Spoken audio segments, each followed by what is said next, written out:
ठीक है ना। तो हमने क्या किया, प्री ऑपरेटिव हमने पहले हिस्ट्री पढ़ी और उसके बाद क्लिनिकल एग्जामिनेशन हमने पढ़ी, या फिजिकल एग्जामिनेशन जिसको बोलेंगे, ठीक है ना, पी हम मैं लिखता हूँ अक्सर। अब हम पढ़ेंगे इन्वेस्टिगेशंस, ठीक है ना। इन्वेस्टिगेशंस के बारे में देखें कि एक जो फैक्ट है, जनरली एक्सेप्टेड फैक्ट मैं आपको बताऊं कि इसमें कहता है कि अगर हिस्ट्री और फिजिकल एग्जामिनेशन, यानी कि ये दोनों, these are best method of screening the presence of a disease, यानी कि कोई जो बीमारी है कि नहीं है, उसके लिए बेस्ट मेथड की क्या होगा, हिस्ट्री और फिजिकल एग्जामिनेशन होगा, ठीक है। ठीक है ना। इसीलिए कि एक ऐसा पेशेंट जो कि अपेरेंटली जो हेल्दी हो, ठीक है ना, अगर वो पेशेंट हेल्दी है, कहाँ कैसे पता चला हेल्दी है, अगर वो हिस्ट्री में और फिजिकल एग्जामिनेशन में हेल्दी नज़र आ रहा है, ठीक है ना, ये पेशेंट, तो ऐसे पेशेंट के लिए अगर आप रूटीन लेब्स करेंगे तो वो बेनिफिशियल नहीं होते और कॉस्ट इफेक्टिव भी नहीं होते, ठीक है। ठीक है ना। इसके अलावा देखें, एक चीज़ होती है रिस्क बेनिफिट रेशो। हमेशा किसी भी जो क्लिनिशियन है, क्लिनिकल लिखा हुआ है, क्लिनिशियन जो है CIN को चाहिए कि जो भी टेस्ट वो ऑर्डर कर रहा है ना, उसको रिस्क बेनिफिट रेशो कैलकुलेट करना चाहिए, उसको पता होना चाहिए, ठीक है ना। किसी भी इन्वेस्टिगेशन का या टेस्ट का रिस्क बेनिफिट रेशो क्लिनिशियन को पता होनी चाहिए, ठीक है, ठीक है ना। क्योंकि देखिए, याद रखें कि जब भी कोई आप हेल्दी पॉपुलेशन को आप स्टडी कर रहे होते हैं ना, तो उसके 5% पॉपुलेशन ऐसी होती है हेल्दी पॉपुलेशन में से जिनके जो रिजल्ट्स होते हैं ना, वो outside the normal. For example, ये एक सीरम क्रिएटिनिन का टेस्ट कर रहे हैं, किसका, हेल्दी पॉपुलेशन का हम टेस्ट कर रहे हैं फॉर एग्जांपल, ठीक है ना। तो ये फॉर एग्जांपल उसके लिए नॉर्मल रेंज क्या है, यहाँ से लेके यहाँ तक नॉर्मल है, ठीक है ना, सीरम क्रिएटिनिन की, ठीक है। फॉर एग्जांपल अगर हम एग्जैक्ट वो ले लें तो ये देखें 0.6 mg/dl, इससे लेके यहाँ पे 1.2 mg/dl। तो ये कहता है कि अगर आप नॉर्मल पॉपुलेशन की स्टडी करेंगे, सीरम क्रिएटिनिन ले लो फॉर एग्जांपल, कोई भी टेस्ट, तो वो कहता है कि 5% ऐसी पॉपुलेशन होती है हेल्दी, उसमें उनके रिजल्ट्स फॉल करते हैं आउटसाइड द नॉर्मल लेवल, यहाँ से यहाँ तक, और नॉर्मल है ना, देखिए इनका कुछ का ऐसा आ रहा है, कुछ का ज़्यादा आ रहा है, कुछ का कम आ रहा है, ठीक है ना। ठीक है ना। तो याद रखें, जो लैब टेस्ट है, अगर एक सर्जन है, उसको लैब टेस्ट ऑर्डर कैसे करने चाहिए। देखिए, लैब टेस्ट उसको ऑर्डर करने चाहिए बेस्ड ऑन 4 थिंग्स, 4 चीज़ें, जिनमें एक है हिस्ट्री है, एक है फिजिकल एग्जामिनेशन है, दूसरी एज है, और तीसरी है कम्प्लेक्सिटी ऑफ द ऑपरेशन। ये कम्प्लेक्सिटी ऑफ द ऑपरेशन है, ठीक है ना, सर्जिकल प्रोसीजर या ऑपरेशन बोलो, या complexity of the surgical procedure बोलो, एक ही बात है, ठीक है। ठीक है ना। तो अब देखें कि रूटीन लेब्स की बात की जाए और डायग्नोस्टिक टेस्ट की बात की जाए ना, तो जो प्री एनेस्थेटिक जो इवेल्युएशन है ना, PAE, ये मैंने वो निकाला है इसका एब्रीविएशन, ठीक है ना।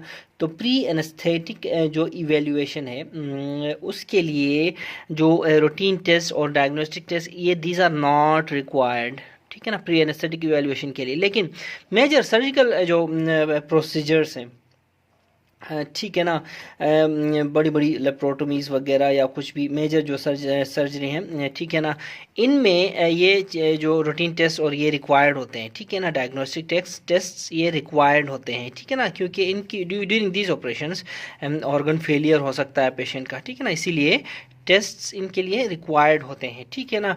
अब देखिए, हमारे प्रैक्टिस में क्या है, हमारे फॉर एग्जांपल पाकिस्तान में हमारे प्रैक्टिस में जो CBC हो गया, यूरिया हो गया, क्रिएटिनिन हो गया, HbS एंटीजन हो गया, और HCV हो गया, ये जो टेस्ट हैं ये विदाउट एनी इंडिकेशन हम करा लेते हैं, ठीक है, विदाउट एनी इंडिकेशन, ठीक है ना। अब देखते हैं कि डिफरेंट जो टेस्ट हैं या फिर इन्वेस्टिगेशन हैं, उनके इंडिकेशंस क्या क्या हैं। सबसे पहले ले लो CBC, ठीक है ना। CBC बेस लाइन टेस्ट में आता है। अगर CBC की बात की जाए तो ऑल मेजर सर्जरीज हम CBC कराते हैं। फॉर एग्जांपल अनीमिया पेशेंट हो तो, अनीमिक पेशेंट हो तो CBC कराते हैं, ऑनगोइंग ब्लड लॉस हो तो हम कराते हैं, ठीक है, क्रोनिक डिजीज़ हो तो जो CBC कराते हैं, इसी तरह मलिग्नेंसी हो तो CBC कराते हैं। इसी तरह सीरम इलेक्ट्रोलाइट्स और क्रिएटिनिन की बात की जाए, इसमें भी ऑल मेजर सर्जरीज में हम कराते हैं। अगर उम्र हो 60 से ऊपर हो विथ क्री, ठीक है, क्री मतलब इधर ही देखें, CVS रीनल और E से एंडोक्राइन कोई डिजीज़ हो तो हम सीरम इलेक्ट्रोलाइट्स और क्रिएटिन कराते हैं। इसी तरह पेशेंट्स हैं जो कि डायलिसिस पे हैं, डेट पे, पेशेंट्स ऑन डेट, ठीक है, डायरेटिक्स, एंटी हाइपरटेंशंस और डाइजॉक्सिन इस टाइप की ड्रग्स में ले रहे हों पेशेंट, तो हम सीरम के लिए इलेक्ट्रोलाइट और क्रिएटिन कराते हैं, ठीक है। इसी तरह इको की बात की जाए इको की बात की जाए तो देखें, all patients with age greater than 60 years हम इको करते हैं, याद रखें, इंडिकेशन है all patients with greater than 60 years, ठीक है।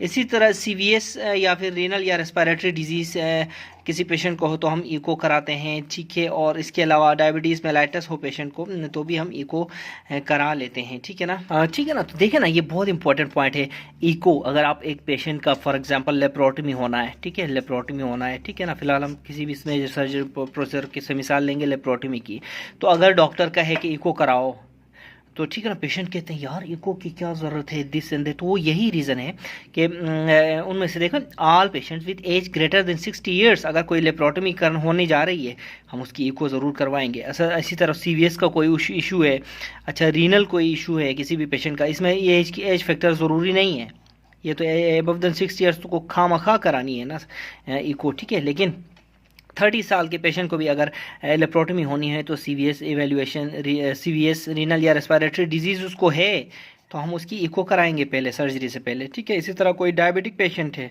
तो हम उसकी इको कराएंगे मेजर सर्जरी से पहले, ठीक है, ठीक है ना। फिर हमारे पास आता है देखें क्लोटिंग स्क्रीनिंग, ठीक है, नंबर 4 पे क्लोटिंग स्क्रीनिंग। तो ये फिर अगर ब्लीडिंग डायस्थेसिस का कोई हिस्ट्री है, पेशेंट है, लीवर डिजीज़ का कोई पेशेंट है, आपको पता है ना लीवर डिजीज़ क्लोटिंग फैक्टर्स कहाँ बनते हैं, लीवर, ठीक है।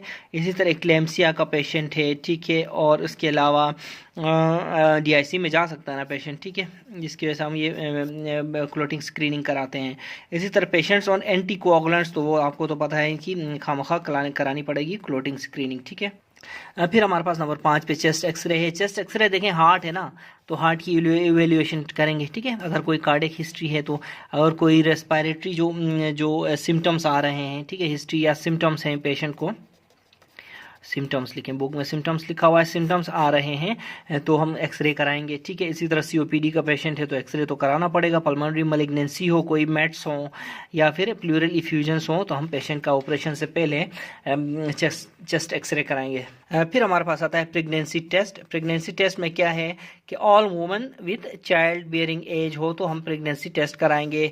उसके बाद नंबर 7 पे आ गया ब्लड ग्लूकोज लेवल्स। ग्लूकोज से आपको याद आएगा डेफिनेटली कोई डायबिटीज़ मेलाइटस है तो कराएंगे, HbA1c भी डायबिटीज़ मेलाइटस में कराते हैं, ठीक है। तो ये एंडोक्राइन इश्यूज़ अगर हों तो हम उसके डायबिटीज़ मेलाइटस या एंडोक्राइन दूसरे इश्यूज़ हो तो हम ये ग्लूकोज भी और HbA1c भी कराते हैं, ठीक है ना।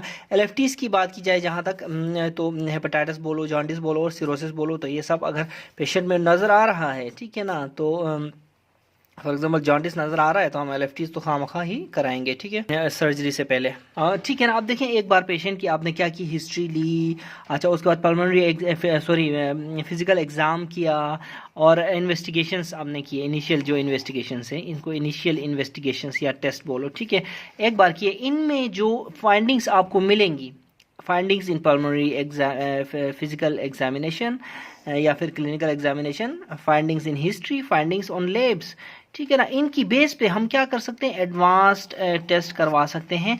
एडवांस जो टेस्ट हैं फिर उनमें से फॉर एग्जांपल अगर मिसाल के तौर पे हम करें तो ABGs हो गए, ठीक है। इसी तरह एंजियोग्राम, ये कोरोनरी एंजियोग्राम है क्योंकि मैंने इनको अल्फाबेटिकल करने के लिए एंजियोग्राम करके कोरोनरी लिखा है, ठीक है ना। इसी तरह CT स्कैन हो गया और कार्डियक परफ्यूजन स्कैन वगैरह हो गए, ठीक है ना।